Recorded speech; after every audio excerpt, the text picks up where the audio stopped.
Alhamdulillah baik.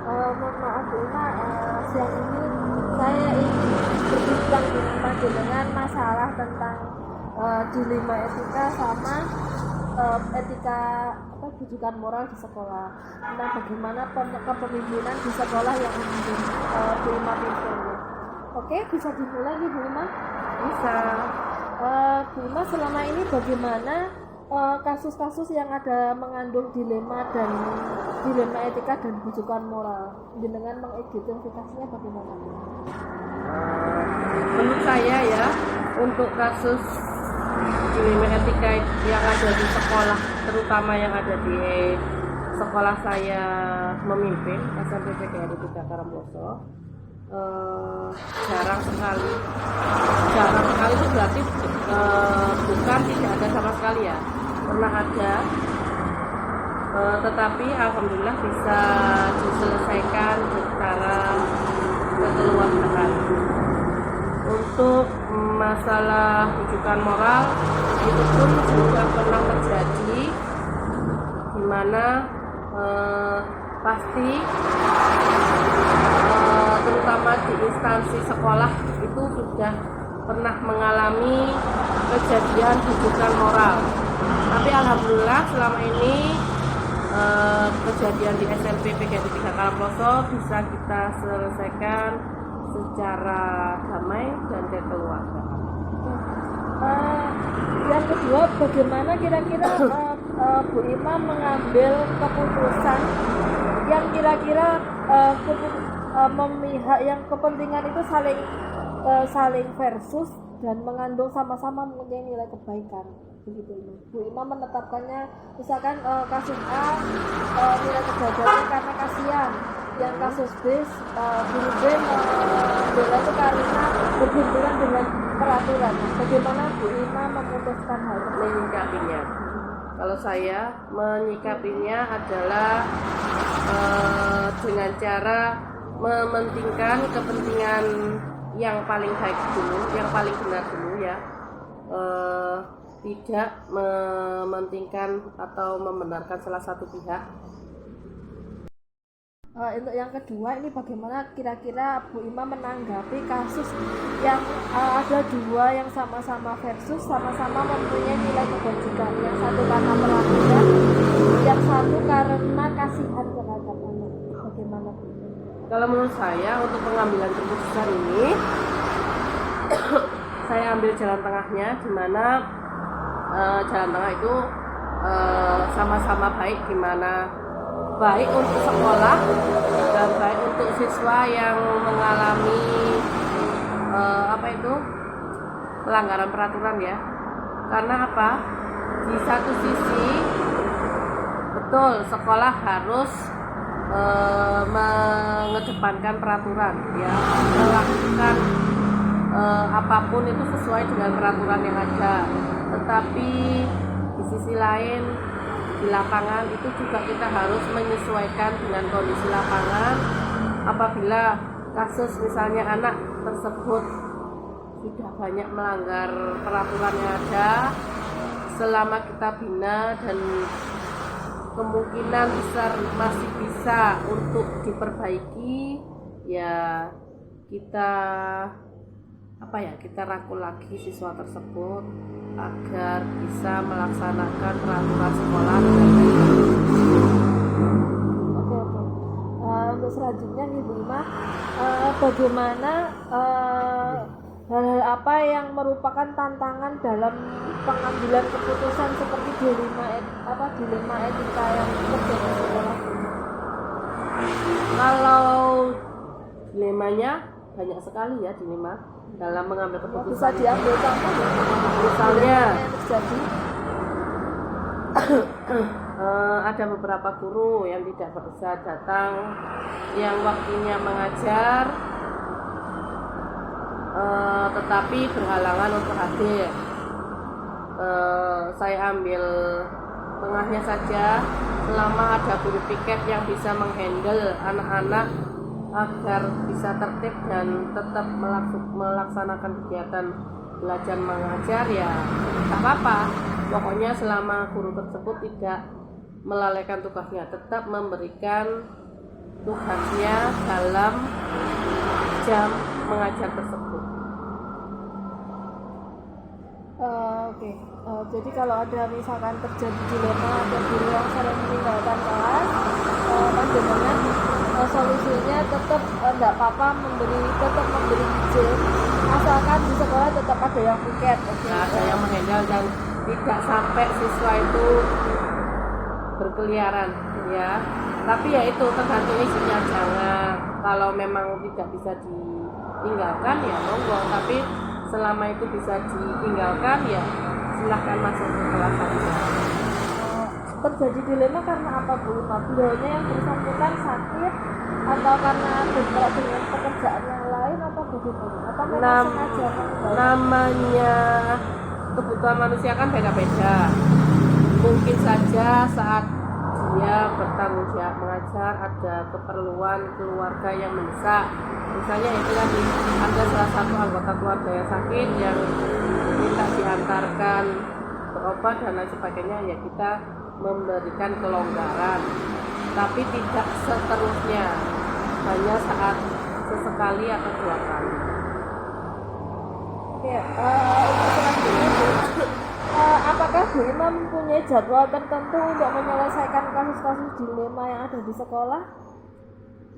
Ya, setiap ada kasus kita upayakan untuk segera menyelesaikan kasus tersebut agar tidak menjadi pikiran bagi kita dan lainnya ya. Oke. Cepat Jadi diselesaikan. cepat selesaikan. Oke, terus ini Bima, hal apa yang kira-kira efektif untuk mengambil keputusan dalam kasus-kasus dilema kira-kira? Yang paling efektif apa Bu? Apakah satu, berdasarkan peraturan sekolah yang sudah disepakati bersama. Yang kedua, berdasarkan hasil musyawarah, kan tidak saya saja yang mengambil keputusan, bisa dimusyawarahkan dengan guru-guru yang lain.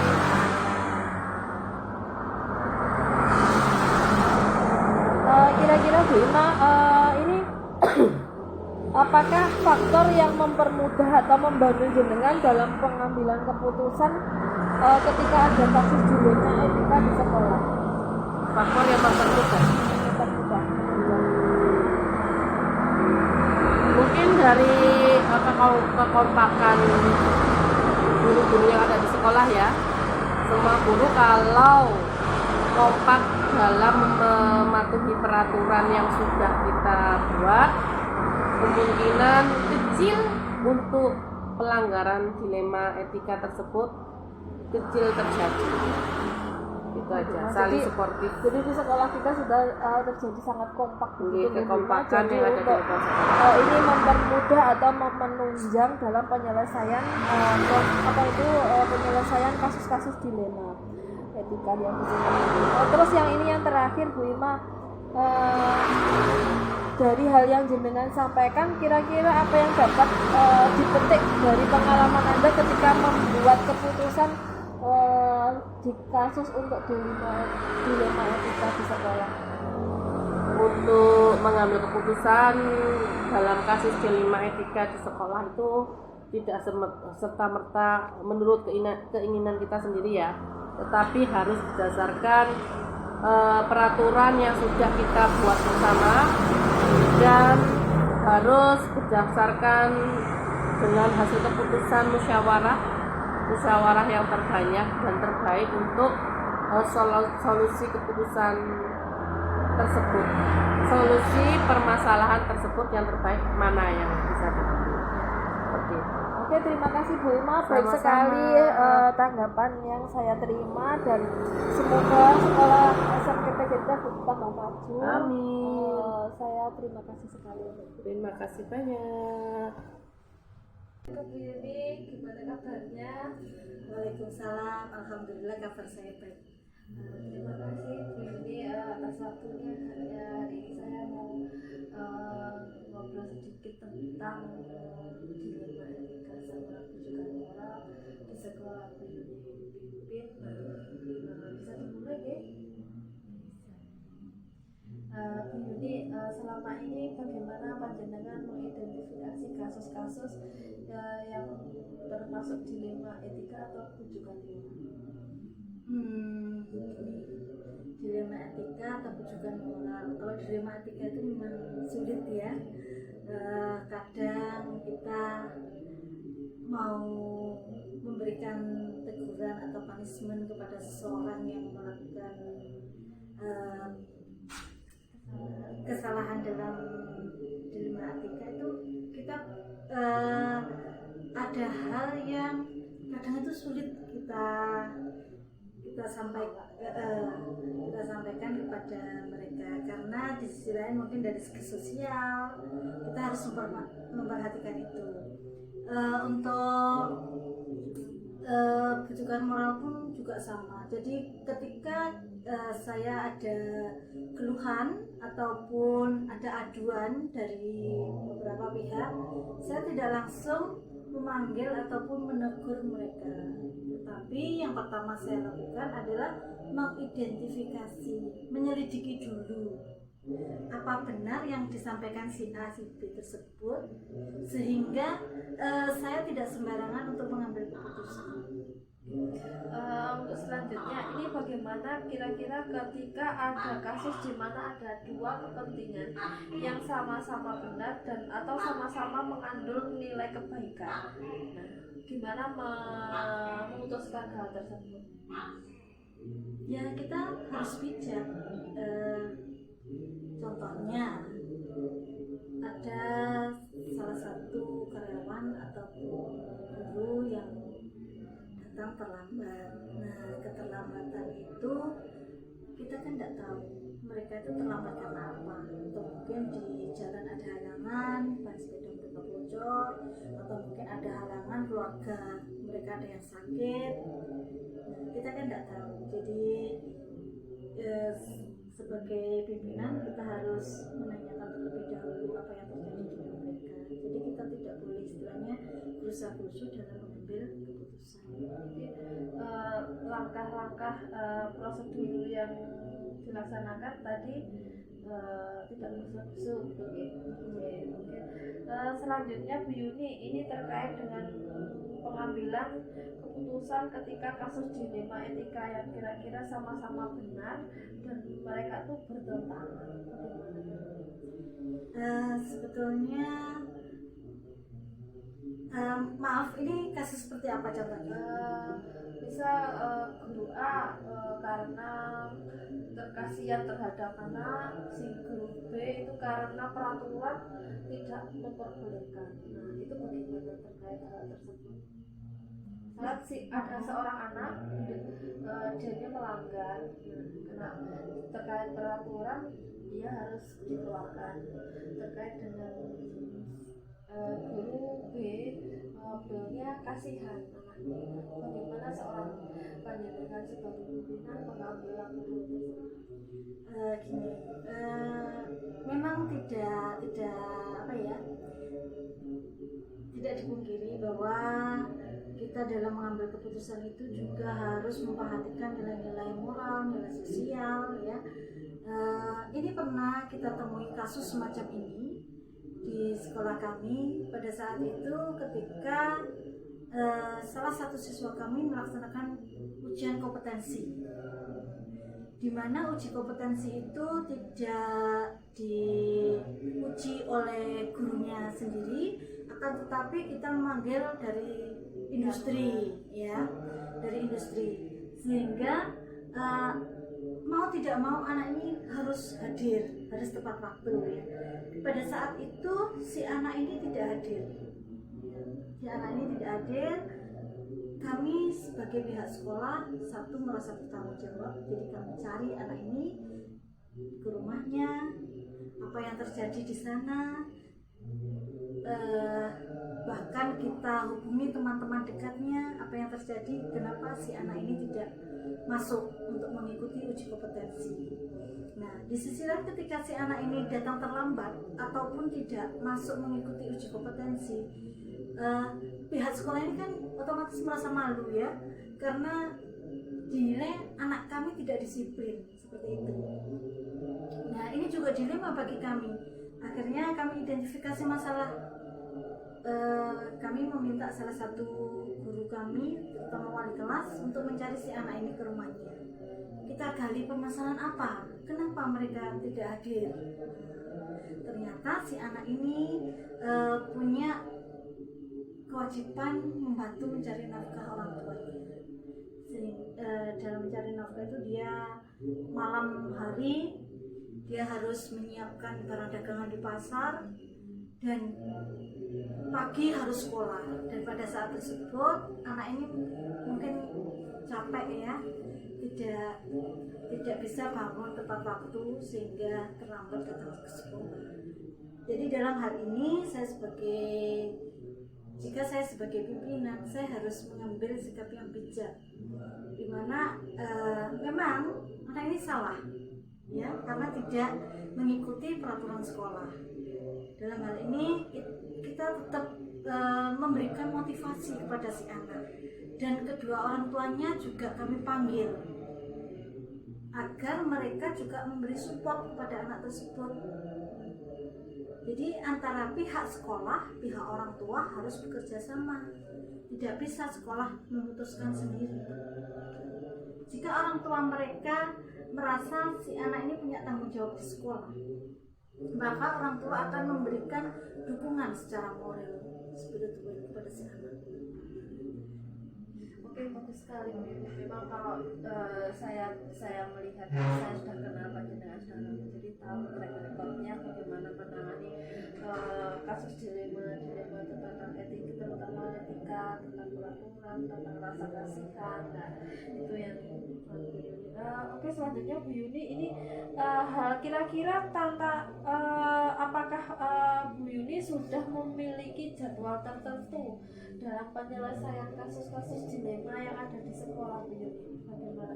Apakah sudah punya tempat atau jadwal dan prosedur seperti apa prosedurnya ketika kasus ini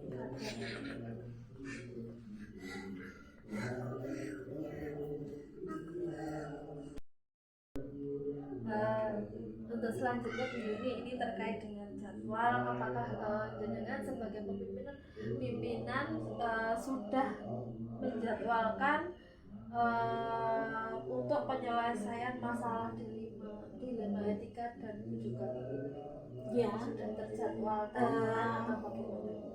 permasalahan itu kan tidak selalu ada setiap hari. Bahkan dalam 1 minggu pun kita belum tentu menemukan permasalahan tersebut. Kalau dijadwalkan, ya kita punya jadwal untuk penyelesaian permasalahan. Jadi kasus-kasus yang sudah terjadi itu tercatat di buku pembinaan kami. Kita punya buku pembinaan untuk guru dan karyawan. Apabila saya banyak kegiatan, itu saya jadwalkan. Misalnya guru A sering tidak masuk ke kelas memberikan materi kepada anak-anak sesuai jadwalnya. Kenapa? Itu sudah kita tulis sebagai track record mereka. Kita kumpulkan permasalahan-permasalahan itu, lalu kita jadwalkan kapan saya harus berkomunikasi dengan mereka. Setelah saya tahu permasalahannya, sudah kita selidiki sedemikian rupa, tidak hanya dari sumber satu sisi saja, kita baru membuat jadwalnya. Jadi terjadwal ya Bu Yuni ya. Itu terkait jadwal, terkait prosedur Bu Yuni, bagaimana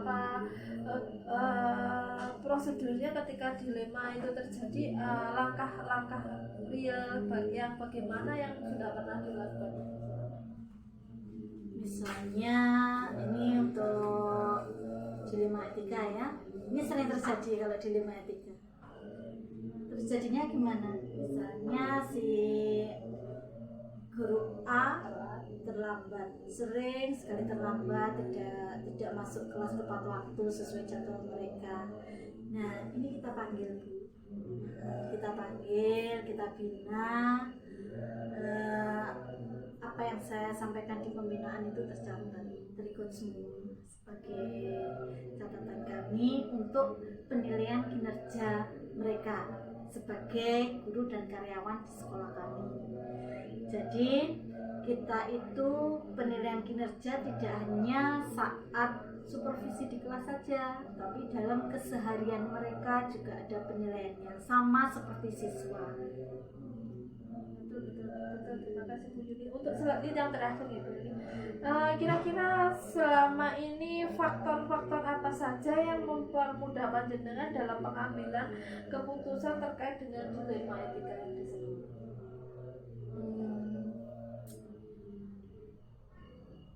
Satu, saya harus memperhatikan faktor sosial, ya. Satu faktor sosial. Yang kedua, peraturan yang ada di sekolah kami.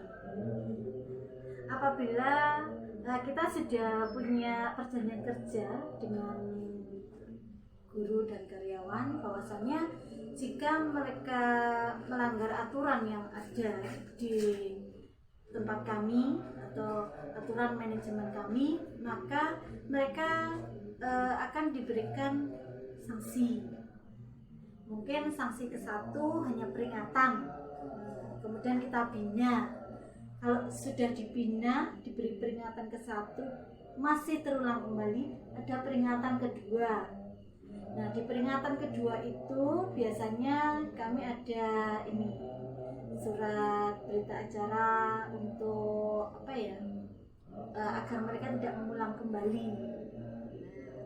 Tentunya dengan alasan-alasan yang kuat, dengan alasan yang masuk akal. Misalnya sering sekali terlambat. Saya di rumah punya orang tua yang sering sakit, harus melakukan kontrol seperti itu. Jadi kalau permasalahannya seperti itu, kita bisa reschedule jadwal mengajar mereka supaya mereka tidak mengulangi keterlambatan tersebut. Tapi kalau dengan langkah tersebut masih saja dilakukan, kita beri surat, kita panggil lagi untuk sanksi yang ketiga. Mungkin kita bisa memberikan sanksi untuk mereka yang lebih berat lagi seperti itu. Ini kira-kira yang dipetik dari ketika mengambil suatu keputusan dalam kasus dilema etika apa yang kita kesimpulkan kira-kira apa yang dapat kita simpulkan ketika panjenengan mengambil langkah karena panjenengan pimpinan, jadi mengambil langkahnya itu apa yang panjenengan petik kira-kira ada kasus-kasus dilema? Ya, pertama dalam mengambil keputusan itu sudah saya sampaikan di awal tadi, kita tidak boleh gegabah. Jadi kalau ada pimpinan itu kan biasanya ada di dalam sekolah itu ada yang namanya manajemen mutu. Dari manajemen mutu itu mereka yang mengawasi kinerja teman-teman. Jadi dari manajemen mutu itu biasanya membuat laporan kepada pimpinan. Dari situ kita tidak boleh langsung mengambil keputusan. Jadi kita identifikasi dulu permasalahannya apa, kita selidiki dulu. Setelah kita selidiki, kita tahu alasannya sebenarnya dari berbagai sisi, dari berbagai pihak. Kemudian kita panggil yang bersangkutan, kita beri pembinaan. Setelah diberi pembinaan, kalau masih tetap saja tidak merubah perilaku mereka, maka kita berikan sanksi. Mungkin berupa sanksi teguran. Finalnya begitu Ibu. Iya Bu Yuni, terima kasih sekali. Nanti kami akan bahas terkait dengan kebijakan atau keputusan terkait dengan yang terjadi di sekolah itu ada dilema etika, ada rujukan moral, ada pelanggaran disiplin dan sebagainya. Jadi nanti kami mengujinya dengan ada berapa pengujian, ada uji legalitas, ada uji intuisi, ada uji materi dan sebagainya. terima kasih Bu Yuni atas waktunya. Semoga jenengan diberi keberkahan atas pengabdian panjenengan di sekolah. Semoga Allah memudahkan langkah ke depannya Bu Yuni. Terima kasih banyak. Dan saya kalau kita bersama terima kasih. Semoga sukses selalu.